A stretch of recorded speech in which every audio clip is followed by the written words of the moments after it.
Isang tank ang hindi kayang hawakan ng karamihan sa mga bridges sa Pilipinas. 67 toneladang bakal. Hindi maaaring dumaan sa mga daan ng probinsya. Hindi maaaring i-load sa mga barko natin para sa inter-island deployment. Napakaraming hadlang. Kaya hindi naging praktikal para sa Pilipinas ang M1 Abrams, ang pinakamakapangyarihang tank ng Amerika. Pero may dumating na alternatibo mula sa ibang alyado galing sa Japan. Kumalat ang balita sa loob ng defense community na opisyal na sinusuri ng Philippine Army ang dalawang sasakyang pandigma mula sa Mitsubishi ng Japan, ang Type 10 Main Battle Tank at ang Type 16 Mobile Combat Vehicle.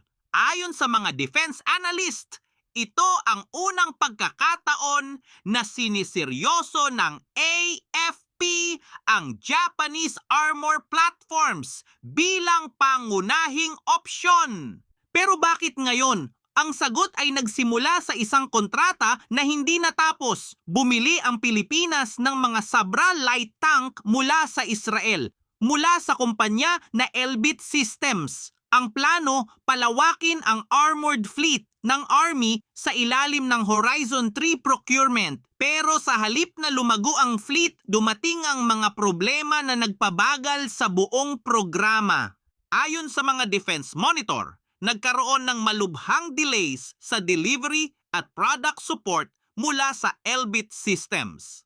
Hindi kakulangan ng kagustuhan ng Israel na tulungan ang Pilipinas, kundi mga hamon sa timeline ng kontrata na hindi pa naresolba hanggang ngayon. Dahil dito, agresibo na ngayong naghahanap ang Army ng ibang opsyon para suportahan ang susunod na phase ng armored modernisasyon ng bansa. Ang unang tanong ng Army, bakit hindi na lang kumuha ng M1 Abrams, ang paboritong tank ng Amerika? Simple ang sagot. Sa pinaka-basic na configuration, 66 na tonelada ang Abrams. At kapag naka-full armor package na, Tusk kit, Arat reactive armor tiles, umakyat ito sa 70 hanggang 73 toneladang masa. Para sa Pilipinas, ang bigat na iyan ay hindi lang problema, ito ay showstopper. Kung mag-deploy ka ng Abrams sa Luzon, Visayas o Mindanao, ang unang magiging problema ay hindi ang kalaban. Ang problema ay ang mga bridges mismo. Karamihan sa rural bridges ng Pilipinas ay kaya lamang ang hanggang 40 tonelada sa emergency structural load. Ang Abrams ay hindi lang lalampas sa limit. Malaki ang tsansa na mapinsala ang bridge bago pa man makarating sa target. At hindi lang bridges ang problema.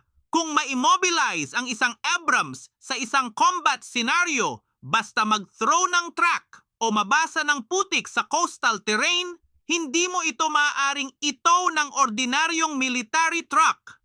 Kailangan mo ng M88 Hercules Recovery Vehicle, isang sasakyan na 63 tonelada rin ang timbang. Para sa inter-island deployment ng Pilipinas, ito ay isa sa pinakamalaking logistical bottleneck na kailangang harapin ng AFP. Ang Type 10 ay hindi basta-basta kapalit. Ito ay isang full main battle tank, hindi light tank. Pero ang disenyo nito ay espesyal. Ginawa ito ng Mitsubishi para sa Japan mismo, na may katulad na hamon sa Pilipinas. Mahihirap na bridges, makikipot na daan at island logistics. Sa standard configuration, ang Type 10 ay 44 na tonelada lamang. Malaking pagkakaiba mula sa Abrams. Paano kaya ng Type 10 na maging magaan pero protektado? Ang sagot ay nasa material. Gumamit ang Mitsubishi ng nanocrystal steel, isang uri ng bakal na ginawa gamit ang nanotechnology. Mas manipis kaysa sa traditional na tank armor, pero mas matigas at mas matibay laban sa mga kinetic projectile. Kasama rin ang Advanced Ceramic Matrix Composites. Ito ang aktibong humahadlang sa mga kinetic dart at RPG warhead ng kalaban. At ang pinaka-espesyal na katangian ng Type 10, kaya nitong baguhin ang timbang depende sa misyon. Sa base configuration, 40 tonelada. Angkop para sa transport sa mga barko at bridges. Sa standard combat mode, 44 na tonelada. Full side and front protection laban sa modern anti-tank rounds. Sa maximum heavy mode, 48 tonelada.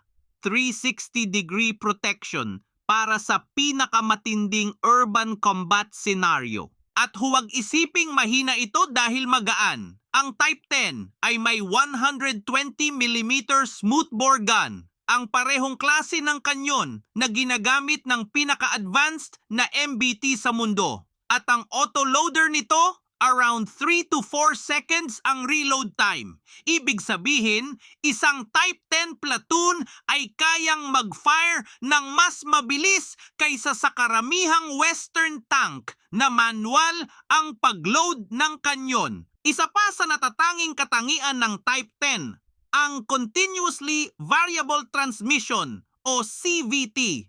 Hindi ito basta transmission, ito ay survival technology. Ang sasakyan ay kayang tumakbo ng 70 kilometers bawat oras, pasulong at paatras ng sabay na bilis. Sa makikipot na kalye ng Pilipinas, sa dalampasigan o sa urban ambush, ang kakayahang mag-shoot, mag-drop ng chassis, tapos mag-retreat ng buong bilis ay malaking kalamangan. Kasama sa evaluation ang Type 16 Mobile Combat Vehicle, isang wheeled platform na 26 na tonelada lamang. Kung ang Type 10 ay ang heavy puncher ng battlefield, ang Type 16 ay ang mabilis na strike option ng Archipelago. 8x8 wheels, 105mm low recoil gun at mas angkop para sa rapid inter-island deployment. Magkasama, dalawang klase ng sasakyan ang nagbibigay ng isang kompletong estratehiya. Ang tanong ngayon, magkano? Ayon sa mga Intel report, ang bawat Type 10 unit ay nagkakahalaga ng around 12 hanggang $14 million sa export package deal. Kasama na ang training at logistics support. Ang Type 16 naman ay mas abot kaya, around 6.5 hanggang $7.5 million bawat unit. Malaking investment, pero competitive ang presyo laban sa ibang MBT sa mundo. Pero may malaking hamon ng Type 10 na hindi natin maaaring laktawan.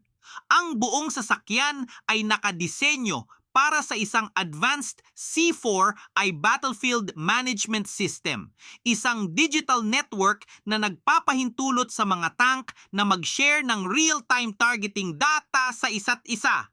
Ang Philippine Army ngayon ay wala pang ganitong level ng encrypted tactical networking. Kung bibilhin ng Type 10, kailangang bilhin din ang buong digital infrastructure nito. Ang timing ng announcement ay hindi aksidente. Sa Balikatan 2026, around 1,400 na Japanese Self-Defense Force personnel ang dumating sa Pilipinas. Ito ang pinakamalaking Japanese contingent sa kasaysayan ng exercise. Sinubukan nila ang Japanese hardware sa ating mga daan, bridges at coastal terrain. Ang Type 88 surface-to-ship missile system ay nag-fire ng live round at bumagsak ang target na barko sa loob ng 75 kilometers. Matapos ang Balikatan, opisyal na nakaschedule ang pagbisita ng mataas na ranggo na Japanese military officials sa Armor Division Headquarters ng Philippine Army. Layunin nito ang formal na usapan tungkol sa Armor Export Framework. Kung matutuloy ang deal, ang Pilipinas ang magiging unang bansang mag-import ng frontline Japanese armor platforms mula nang i-relax ng Tokyo ang kanilang mahigpit na defense export restrictions. Makasaysayan itong sandali. At habang nagde-deliberate ang AFP, patuloy na nagiging mas komplikado ang Indo-Pacific. Isang drone ang umatake sa perimeter ng Baraka Nuclear Power Plant sa UAE, pinaka-critical na energy asset ng bansang iyon. Ayon sa mga analyst, ito ang unang kilalang pagkakataon na may drone strike sa isang commercial nuclear facility sa buong Arabian Peninsula. Malinaw ang mensahe.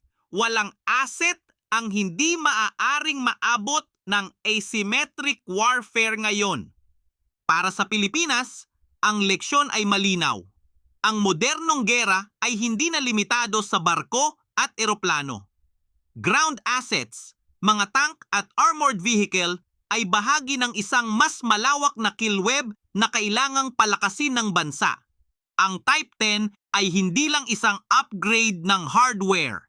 Ito ay senyales na ang Pilipinas ay bumibili ng kakayahan para sa tunay na high-intensity conflict sa hinaharap. Sa loob ng mas malawak na larawan, ang Japan-Philippines Defense Partnership ay tuloy na lumalago. Amerika ang nagtatayo ng pundasyon. Ang balikatan, ang Mutual Defense Treaty at ang Typhoon MRC na deployed na sa ating lupain. Japan ngayon ay nagdadagdag ng bagong layer, missile systems, armor technology at posibleng mga tangke. Ang trilateral na kill web sa Indo-Pacific ay nagiging mas matibay at mas mapanganib sa mga potensyal na kalaban bawat year. Ang Type 10 evaluation ay patuloy pa rin. Wala pang lagda, wala pang kontrata, pero ang direksyon ay malinaw na sa lahat. Ang Sabra delays ay nagtulak sa Pilipinas na humanap ng bagong direksyon para sa armored modernization ng AFP. At ngayon, lumalabas ang Japan bilang isa sa pinakamahalagang defense partner ng Pilipinas sa Indo-Pacific. Hindi lang ito tungkol sa mga tangke. Ito ay tungkol sa susunod na anyo ng modernisasyon ng AFP. Mag-like at mag-subscribe at panoorin ang mga video na nasa screen ngayon.